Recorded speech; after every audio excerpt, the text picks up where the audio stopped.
ہمارے فاضل شیخ ابو رضوان محمدی حفظہ اللہ کی ہے۔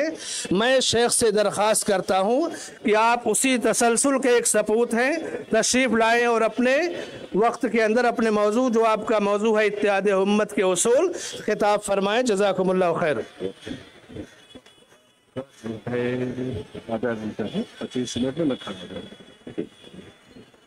السلام علیکم ورحمۃ اللہ وبرکاتہ۔ الحمدللہ رب العالمین والصلاة والسلام علی سید المرسلین وعلی آلہ وصحبہ اجمعین ومن تبعہم بإحسان الی یوم الدین۔ اعوذ باللہ من الشیطان الرجیم، بسم اللہ الرحمن الرحیم۔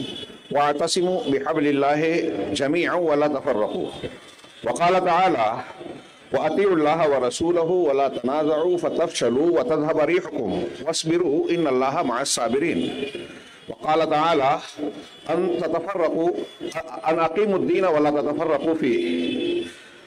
صراط مستقیم کانفرنس کے صدر محترم امیر جمعیت اہل حدیث ممبئی عظمیٰ فضیلت الشیخ شیخ عبدالسلام صاحب سلفی حفظہ اللہ، دیگر میرے بزرگ قابل احترام مشائخ کرام، علماء اعظام، میرے بزرگوں، بھائیوں، اسلامی ماؤں اور بہنوں، اللہ کے نبی صلی اللہ علیہ وسلم کا ایک مختصر سا ارشاد ہے کہ الفرقۃ عذاب والجماعۃ رحمہ۔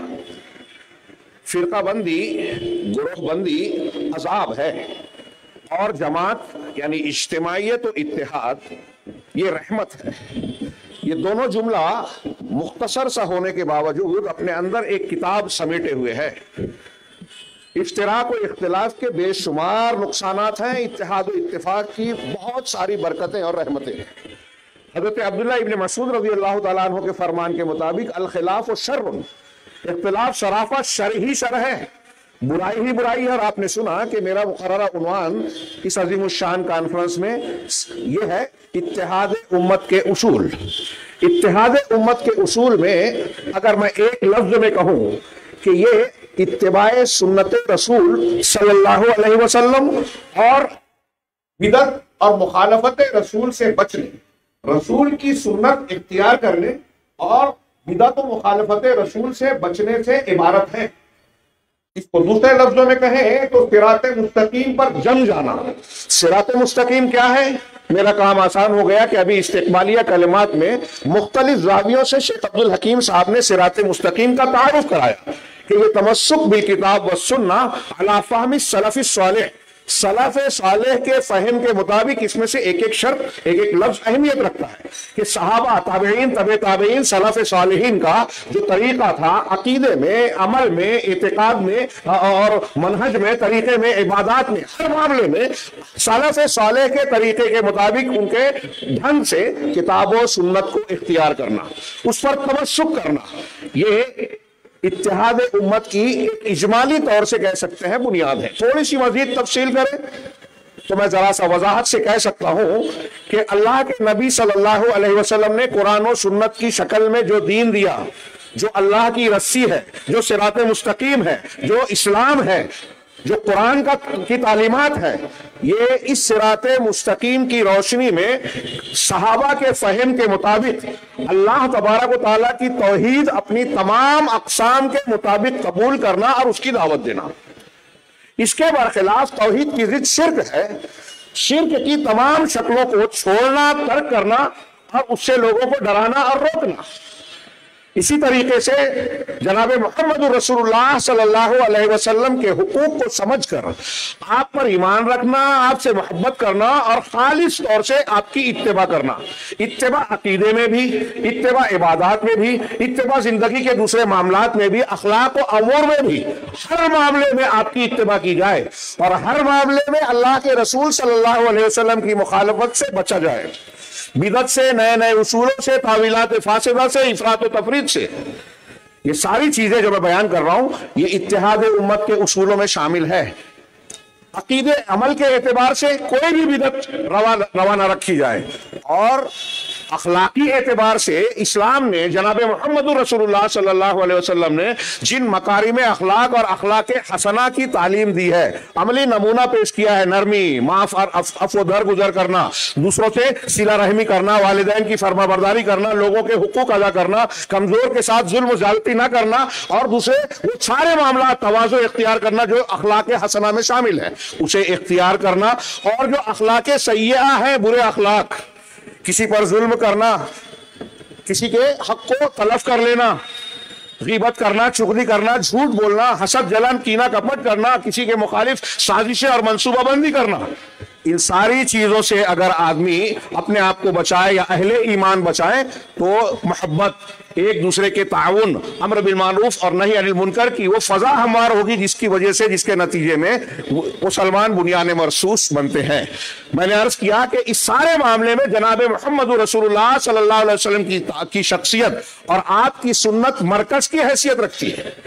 علامہ ابن تیمیہ رحمہ اللہ کہتے ہیں کہ ان کا فرمان ہے بڑا شاندار اور مختصر میں جامع، کہ یہ بات اچھی طرح ذہن نشین کر لیجئے کہ پوری کی پوری سعادت، ہدایت رسول صلی اللہ علیہ وسلم کی مطابعت میں ہے، پوری کی پوری سعادت اور ہدایت رسول کی مطابعت میں ہے۔ اب یہاں عنوان سے متعلق آپ بات کو شامل کر لیجئے کہ اختلاف ضلالت ہے، اور اتحاد جو ہے وہ اللہ کا حکم بھی ہے، برکتوں کا حامل بھی ہے اور رحمت ہے، لہذا ہر سعادت اور ہدایت اسی میں کہ اتحاد اختیار کیا جائے، اور اتحاد کیسے ہوگا؟ رسول کی مطابعت سے، مرکز اتباع، مرکز انقیاد جناب محمد رسول اللہ صلی اللہ علیہ وسلم کو بنانے سے، اور ضلالت، بدبختی رسول اللہ صلی اللہ علیہ وسلم کی مخالفت میں ہے۔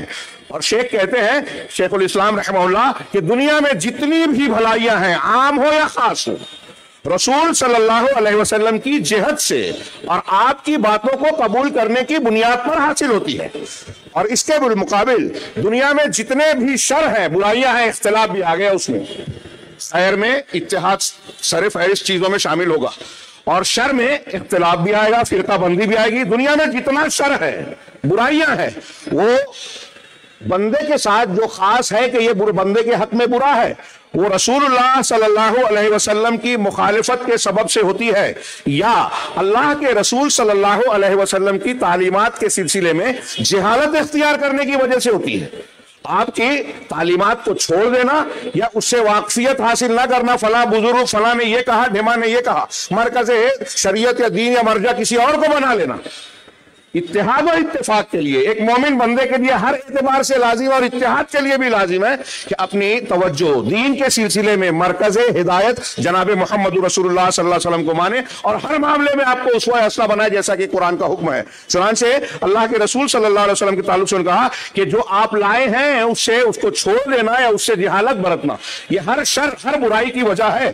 اور بندوں کی سعادت دنیا میں اور آخرت میں، دنیا میں بھی اور آخرت میں بھی، بندوں کی سعادت جناب محمد رسول اللہ صلی اللہ علیہ وسلم کی اتباع میں ہے، اتباع رسالت میں ہے۔ یہ ایک جملہ، یا میں نے تھوڑی سی تشریح کی، اگر آپ غور سے دیکھیں گے تو میرے عنوان کی تمام بحثیں آ گئی، تفصیل کے لیے بہت سارا موقع نہیں ہے۔ اب جناب محمد رسول اللہ صلی اللہ علیہ وسلم سے متعلق علامہ ابن قیم کی بات کا بھی اپنے الفاظ میں ایک چھوٹا سا خلاصہ، وہ کہتے ہیں کہ اللہ کے رسول صلی اللہ علیہ وسلم کے لیے ادب و احترام کی انتہا یہ ہے، اور لازمی طور سے ضروری ہے، کہ آپ کی باتوں کے لیے مکمل تسلیم و رضا اختیار کی جائے، آپ کی انقیاد اور تابعداری کی جائے، اللہ کے نبی صلی اللہ علیہ وسلم کی باتوں کی مخالف کوئی بھی بات آئے اسے قبول نہ کیا جائے، آپ کی بات کے آگے کسی کی بات کو رکھا نہ جائے، کسی کا خیال ہو، کوئی رائے ہو، کوئی اجتہاد ہو، یا ذہن و دماغ کی کوئی اپج ہو، دماغ کا کچرا ہو، زبالہ کا لفظ ہے عربی میں، دماغ کے جو کچرے ہیں، خیالات ہیں، لوگوں کے اپنے احکامات ہیں، کسی کی کوئی رائے ہو، کتنا بھی بڑا آدمی ہو، ہوا میں اڑے پانی پہ چلے، اگر اللہ کے رسول صلی اللہ علیہ وسلم کی بات کے خلاف ہے تو اس کی بات کی طرف توجہ بھی نہ دی جائے۔ اللہ کے نبی صلی اللہ علیہ وسلم کو اطاعت میں واحد مانا جائے، یہاں توحید رسالت اختیار کی جائے۔ شیخ کہتے ہیں کہ یہ دو توحید ہوئی، ایک یہ کہ رسول کو بھیجنے والی ذات جو رب العالمین کی ذات ہے، عبادت میں، ذلت میں، تذلل اختیار کرنے میں اور توکل کرنے میں، خوف رکوع سجدہ جتنی بھی عبادت کی قسمیں ہیں، اس میں اللہ کو جس طرح وحدہ لا شریک کہنا ضروری ہے، ٹھیک اسی طریقے سے اطاعت و اتباع میں جناب محمد رسول اللہ صلی اللہ علیہ وسلم کو اب اکیلا ماننا ضروری ہے۔ آپ کے ساتھ حضرت عیسیٰ اور موسیٰ کی بات کو مان کر اگر کسی نے آپ کی بات کو رد کر دیا تو گمراہ ہے۔ آپ کے دنیا میں کوئی بھی شخص، ہم اور آپ اتحاد و اتفاق کرنا چاہتے ہیں، دنیا کی جنت چاہتے ہیں اور آخرت کی جنت چاہتے ہیں، تو اس دو توحید کے بغیر یہ ممکن ہی نہیں۔ توحید الہی عبادت میں اور مطابعت اور اتباع میں توحید رسالت، ان دو توحیدوں کو جب اختیار کریں گے تو توحید جماعت اور توحید صف کی برکت حاصل ہوگی۔ اس کے بغیر اتحاد و اتفاق ممکن ہی نہیں ہے۔ اتحاد و اتفاق کی اصل اصول یہی چیز ہے کہ رسول اللہ صلی اللہ علیہ وسلم کے طریقے کو اختیار کیا جائے۔ اب ان باتوں کو جو میں عرض کر رہا ہوں اس کو سمیٹ کر پھر سے میں دہراؤں کہ توحید کو اختیار کرنا، دعوت دینا، اس کی ضد شرک ہے، اسے کسی بھی طرح سے برداشت نہ کرنا۔ دوسرے لفظوں میں کہنا یہ چاہتا ہوں کہ شرک اور بدعت، سنت کی مخالفت، یہ مسلمانوں میں اختلاف کی بنیاد ہے۔ ایک جماعت تھی، اللہ کے رسول صلی اللہ علیہ وسلم نے جسے تشکیل دیا، صحابہ کرام کی جماعت، اور اللہ کے رسول نے فرمایا ما انا علیہ واصحابی، نجات والا راستہ انہی کا ہے، جنت پہنچانے والا راستہ انہی کا ہے۔ اب جو نئے فرقے بنے، 72 73 جو بھی گمراہ فرقے بنے، وہ اس راستے سے ہٹنے والے ہیں۔ کیسے ہٹے، کیسے فرقہ بنے؟ بدعات کی وجہ سے، نئے اصولوں کی وجہ سے، اور محفوظ طور رہا جو نبی کریم صلی اللہ علیہ وسلم کے لائے ہوئے خالص دین کو تمسک مضبوطی کے ساتھ پکڑا رہے، اور آپ سے مخالف ہر خیال، ہر عمل، ہر باطل، ہر اصول کو رد کر دے، اس کو اختیار نہ کرے۔ اگر آپ قرآن و حدیث کی ان نصوص پر غور کریں جہاں اللہ تبارک و تعالیٰ نے اتحاد کا حکم دیا، فرقہ بندی اور اختلاف سے منع کیا ہے، تو وہیں اشارے میں کہیں اور کہیں وضاحتاً آپ کو نظر آئے گا کہ اتحاد و اتفاق سے متعلق اللہ تبارک و تعالیٰ نے اشارہ خود فرما دیا۔ جیسے یہ آیت جو بار بار ابھی پڑھی گئی، وَاعْتَصِمُوا بِحَبْلِ اللَّهِ جَمِيعًا وَلَا تَفَرَّقُوا، اللہ کی رسی کو سب مل کر مضبوطی سے پکڑ لو اور فرقہ نہ بنو۔ یہاں دونوں جملوں کو آگے پیچھے ملا کے دیکھیے کہ تفرق اور فرقہ بندی کا وجود اللہ کی رسی کو چھوڑنے سے ہوتا ہے، صراط مستقیم سے انحراف اختیار کرنے کی وجہ سے ہوتا ہے، دوسرے لفظوں میں رسول کی مخالفت سے ہوتا ہے۔ تو جو رسول کے خلاف گیا کسی بھی اصول میں، اور وہ علامہ ابن قیم کے قول میں یہ بھی ہے کہ کسی شخصیت کی تقلید کرنے، ہوا پرست اور باطل اور اہل بدعت کا ساتھ دینے کی وجہ سے تفرق پیدا ہوتا ہے۔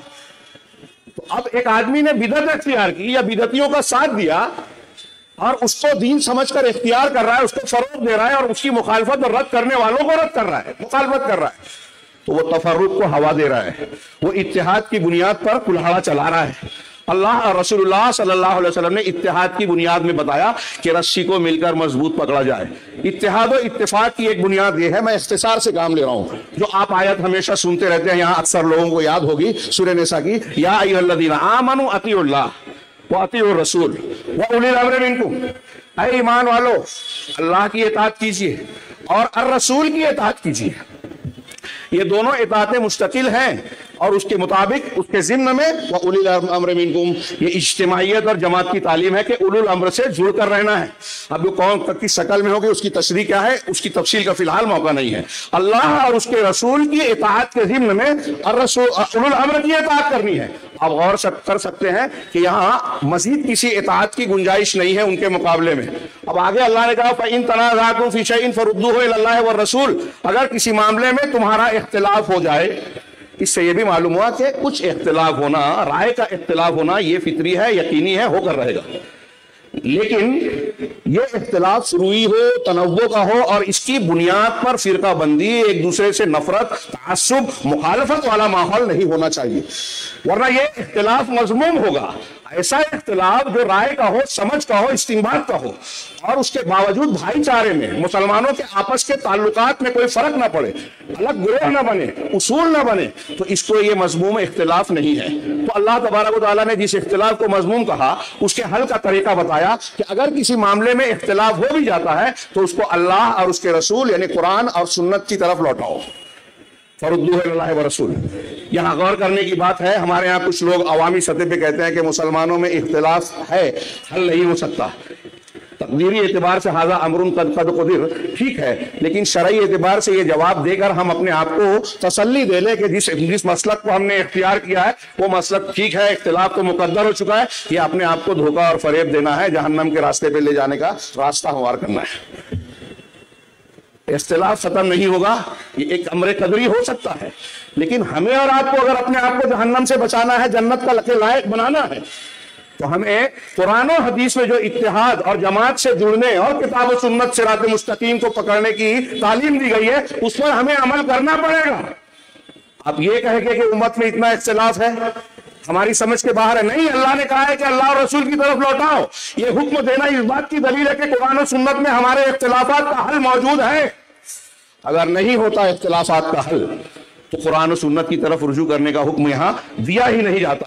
اور اللہ تبارک و تعالیٰ نے یہاں شرط لگائی، ان کنتم تؤمنون باللہ والیوم الآخر۔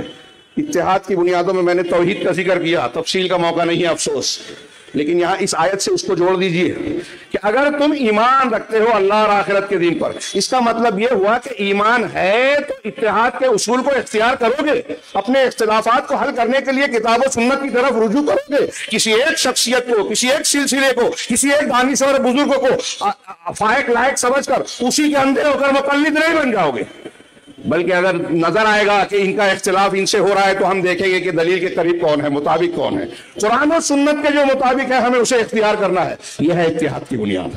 اللہ تبارک و تعالیٰ نے ایک آیت میں فرمایا وَأَطِيعُوا اللَّهَ وَرَسُولَهُ، اللہ کی اطاعت کرو اور اس کے رسول کی۔ سورہ انفال کی غزوہ بدر کے تناظر میں ہے، تفصیل اس کی ضرور پڑھیے گا، دیگر علماء کرام سے سنیے گا۔ میں شارٹ میں بتا رہا ہوں کہ یہ ایک آیت بھی اگر آپ سامنے رکھیں تو اتحاد کی بنیادیں اس میں سمٹی ہوئی ہیں۔ اللہ نے فرمایا کہ اللہ کی اور اس کے رسول کی اطاعت کرو۔ اب جب اطاعت ہوگی تو عقیدے میں بھی ہوگی، عبادات میں بھی ہوگی، اخلاقیات میں بھی ہوگی، حلال حرام اور معاملات میں بھی ہوگی، ہر زندگی کے ہر شعبے میں ہوگی۔ لہذا سب سے بنیادی چیز وہ ہے جس کو تمام انبیاء کرام علیہ السلام نے بنیاد قرار دیا، عقیدے سے شروعات کی۔ دعوت و تبلیغ میں بھی اسی کا لحاظ کیا جائے گا۔ اتحاد و اتفاق کی بہار اسی وقت آ سکتی ہے جب انبیاء کا طریقہ تبلیغ اور طریقہ تربیت اختیار کیا جائے۔ چنانچہ اللہ نے فرمایا کہ اللہ اور اس کے رسول کی اطاعت کرو، یہ عنوان ہے ہماری تمام کوششوں کا، عقائد میں، اعمال میں، عبادات میں، امر بالمعروف نہی عن المنکر میں، اخلاقیات میں، باہمی تعلقات میں، ہر جگہ اللہ اور اس کے رسول کی اطاعت اول۔ چنانچہ اللہ نے آگے فرمایا فَوَلَا تَنَازَعُوا، اور آپس میں جھگڑو نہیں، اختلاف مت پیدا کرو، فَتَفْشَلُوا، ورنہ بزدل کمزور ہو جاؤ گے، وَتَذْهَبَ رِيحُكُمْ، اور تمہاری ہوا اکھڑ جائے گی۔ پوری دنیا میں مسلمانوں کی ہوا اکھڑی ہوئی ہے، اور تاریخ میں اگر مسلمانوں کو کبھی ضرب لگی ہے تو اسی صورت میں جب ان کی ہوا اکھڑی رہی ہے، جب یہ شریعت کے پابند نہیں رہے، مسلمانوں کی صفوں میں شرک، بدعت اور بدعقیدیوں نے اپنا راستہ بنایا، بغیر اس کے کوئی دشمن مسلمانوں پر تسلط حاصل نہیں کر سکتا۔ اللہ نے آگے فرمایا کہ وَلَا تَنَازَعُوا فَتَفْشَلُوا وَتَذْهَبَ رِيحُكُمْ، اگر تم اختلاف کرو گے، جھگڑو گے تو تمہاری ہوا اکھڑ جائے گی، حکومت قوت بکھر جائے گی۔ ہاں، وَاصْبِرُوا، اور صبر کرتے رہو۔ یہ صبر بھی اتحاد کی ایک بنیاد ہے۔ ہمارے آپس کے معاملات میں کسی سے کوئی بات ہو گئی، ناراضگی ہو گئی، معاف کر دینا، صبر کر لینا، بڑی مصلحت کو، جماعت کی مصلحت کو ذاتی مصلحت اور انا پر ترجیح دینا، تکبر میں آ کر مخالفت کرنا یا عہدے یا کسی اور بنیاد پر اختلاف کر کے دور ہو جانا، جماعت سے کٹ جانا، ہٹ جانا، اختلافات، تنقید، برائیاں بیان کرنا، یہ جو چھوٹی چھوٹی چیزیں روز مرہ کی زندگیوں میں ہم اختیار کیے بیٹھے ہیں، اسے معمولی چیز مت سمجھیے میرے بھائیوں۔ ہماری اپنی جماعت کے لوگوں سے خاص طور سے کہوں گا کہ خاص طور سے عوام کو عوام اور دوسرے مسلمان، مسجد کے مصلی، مسجد کے امام اور ہمارے علماء، ہماری جماعت کے ذمہ داران، اگر ہم ان کی برائیاں، غیبتیں کرتے پھرتے ہیں تو ہم اتحاد کو نقصان پہنچاتے ہیں، ہم اپنی جماعت کو کمزور کر رہے ہیں۔ آپ خود اپنی طرف سے کوئی فائدہ نہ پہنچاتے ہو، اگر نہ پہنچاتے ہو تو کم سے کم یہ نقصان تو نہ پہنچائیے، جماعت کو کمزور تو نہ کیجیے۔ چنانچہ اللہ تبارک و تعالیٰ نے اس میں کہا کہ صبر کرتے رہو۔ صبر کا دائرہ اور معنی بہت وسیع ہے، 3 قسم کا صبر ہے، آپ جانتے ہیں۔ اطاعت میں بھی صبر چاہیے، برائی سے بچنے کے لیے بھی صبر چاہیے، اور تقدیر کے فیصلوں پر بھی صبر چاہیے، باہمی معاملات میں بھی صبر کی ضرورت پیش آتی ہے۔ اللہ تبارک و تعالیٰ صبر کرتے رہو، اللہ تبارک و تعالیٰ صبر کرنے والوں کے ساتھ ہے۔ ایک اور آیت پیش کروں دلیل کے طور پر، اللہ نے فرمایا وَلَا تَكُونُوا وَلَا شَرَعَ لَكُم مِّنَ الدِّينِ مَا وَصَّىٰ بِهِ، شیخ عبدالحکیم صاحب نے یہ آیت بھی تلاوت فرمائی تھی کہ اللہ نے تمہارے لیے اس دین کو مشروع فرمایا ہے، مقرر کیا ہے، جس کی وصیت نوح کو کی، اور ہم نے جس کی وحی آپ کی طرف کی، اور ابراہیم، موسیٰ اور عیسیٰ کی طرف بھی کی۔ یہ اولو العزم پیغمبر ہیں، ان سب کے دین کی بنیاد کیا ہے اس آیت میں بیان کیا جا رہا ہے، ان اقیم الدین ولا تتفرقوا فیہ۔ ہمارا پورا عنوان یہ دو تعبیر میں سمٹا ہوا ہے کہ اب دین کو قائم کیجیے۔ الدین، میں اپنی تقریر کو آخری مرحلے میں ہوں، میں چاہوں گا توجہ سے بغور ادھر سنیے جی، کچھ لوگ دوسری طرف دیکھ رہے ہیں۔ اللہ تعالیٰ فرما رہا ہے ان اقیم الدین، دین کو قائم کرو۔ یہ کون سا دین ہے؟ جو اللہ نے نازل کیا نوح پر علیہ السلام، حضرت ابراہیم، اسماعیل، موسیٰ، اور آپ جناب محمد رسول اللہ صلی اللہ علیہ وسلم۔ یہ بائنڈنگ ہے، میں کہتا ہوں پابندی ہے۔ نبی صلی اللہ علیہ وسلم کو جو دین دیا گیا اس میں خود آپ کے لیے بھی ادھر ادھر ہونے کی گنجائش نہیں رکھی گئی۔ ثم جعلناک علی شریعۃ من الامر فاتبعها، اللہ نے آرڈر دیا کہ آپ کو جو حکم دیا گیا شریعت کا اسی کی پابندی کیجئے، اتباع کیجئے۔ ولا تتبع اهواء الذین لا يعلمون، اور جو علم نہیں رکھتے ان کی پیروی، ان کے خواہشات کی پیروی مت کیجئے۔ یہ پابندی لگائی ہے اللہ نے، کیوں؟ کس دین کے بارے میں جو نازل کیا گیا۔ اب آپ اور ہم غور کیجئے، مسلمانوں میں کتنے فرقے ہیں، کتنے لوگ جنت چاہتے ہیں۔ فلاں نے یہ کہا، ڈھیمان نے یہ کہا، ہماری شریعت کا اصول یہ ہے۔ عقل کو کوئی مقدم کر رہا ہے، کوئی افراط و تفریط کا شکار ہے، کوئی اللہ کے اسماء و صفات کے معاملے میں قرآن و سنت کے طریقے سے ہٹا ہوا ہے، کوئی دیگر معاملات میں صحابہ کرام کے عقیدے سے مخالفت رکھتا ہے، کوئی صحابہ سے ہی شکوہ کرتا ہے، کوئی صحیح حدیث کا انکار کرتا ہے۔ تو دین جو اللہ نے نازل کیا اس کے علاوہ کچھ اور مان رہے ہیں۔ یہ آپ اتحاد کی بنیادوں کو توڑ دیتے ہیں جب ایسا کرتے ہیں۔ یہ ہم بیان کر رہے ہیں یا جو کچھ بیان کرے اس کا جرم نہیں ہے۔ جو لوگ الگ اصول اختیار کر رہے ہیں اور اس پر مطمئن ہو کے آنکھ بند کر کے بیٹھے ہوئے ہیں کہ ہمارے بابا، ہمارے بزرگ، اتنے سارے لوگ مان رہے تو غلط نہیں ہو سکتا، یہ دلیل نہیں ہے، اللہ کے یہاں نہیں چلے گی۔ میدان میں قبر میں جب سوال کرے گا فرشتہ تو لوگ یہ جب جواب دیں گے منافق اور کافر، ہاں لا ادری سمعت الناس یقولون شیئا فقلت، ہائے میں نہیں جانتا، میں نے لوگوں کو ایک بات کہتے ہوئے سنا تو میں بھی کہنے لگا۔ فرشتے کہیں گے لا دریت ولا تلوت، نہ تو نے جانا نہ پڑھا۔ یہ عقیدے کے سوالات جاننا اور پڑھنا ضروری ہے، اللہ کے رسول صلی اللہ علیہ وسلم کی اس حدیث سے پتہ چلتا ہے۔ تو اس آیت میں اللہ نے کہا ان اقیم الدین، دین کو قائم کرو۔ دین کیا ہے؟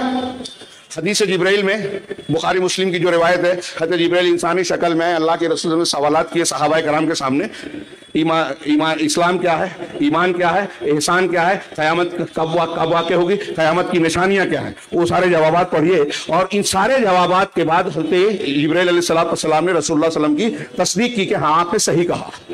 اور بعد میں اللہ کے رسول نے حضرت عمر سے فرمایا کہ یہ جو شخص آئے تھے، یہ سوالات کیا تھا انہوں نے، یہ اس لیے آئے تھے، یہ جبرائیل تھے، اتاکم لیعلمکم دینکم، یہ اس لیے آئے تھے کہ تم کو تمہارا دین سکھائیں، تم کو تمہارا دین سکھانے آئے تھے۔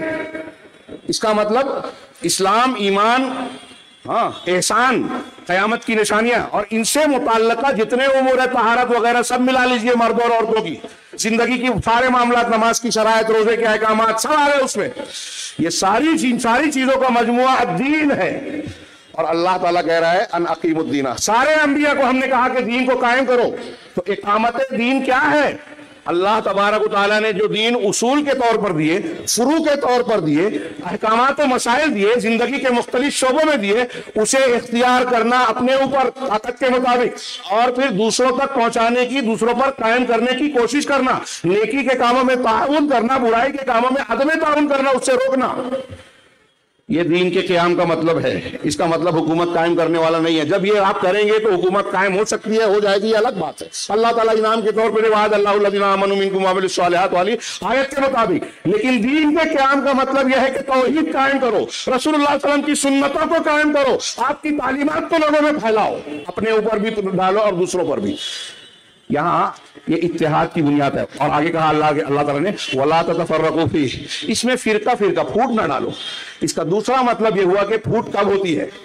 جب آپ قرآن آسمان سے اتارے ہوئے دین کو پورا نہیں مانتے، کوئی دوسرا اصول مانتے ہیں، کوئی بدعت اختیار کرتے ہیں، اللہ کے نبی صلی اللہ علیہ وسلم کا مقام کسی امام کو، کسی پیر کو، کسی دانشور کو، فلاں شخصیت، فلاں ڈاکٹر کو دے رہے ہیں، تو اس وقت آپ فرقہ بنا رہے ہیں اپنے آپ کو، دین میں پھوٹ ڈال رہے ہیں۔ دین میں پھوٹ سے بچنے کی بنیاد یہ ہے کہ دین قائم کیا جائے۔ کون سا دین؟ جو اللہ اور اس کے رسول نے نازل کیا.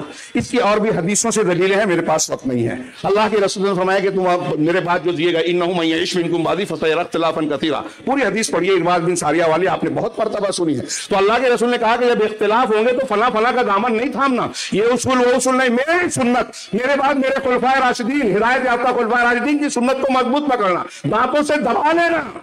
یہ معمولی بات نہیں ہے. اللہ کے رسول اللہ اتنی تاکید سے کہہ رہے ہیں، ہم لائٹلی لیتے ہیں. اور نہیں چیزیں آگے اس میں اسی حدیث میں آ گیا کہ نئی نئی چیزوں سے بچنا، ہر بدعت گمراہی ہے. ہم کہتے ہیں کہ ہر مسلک صحیح ہے، جو کرتا ہے کرنے دو، کسی کا رد مت کرو.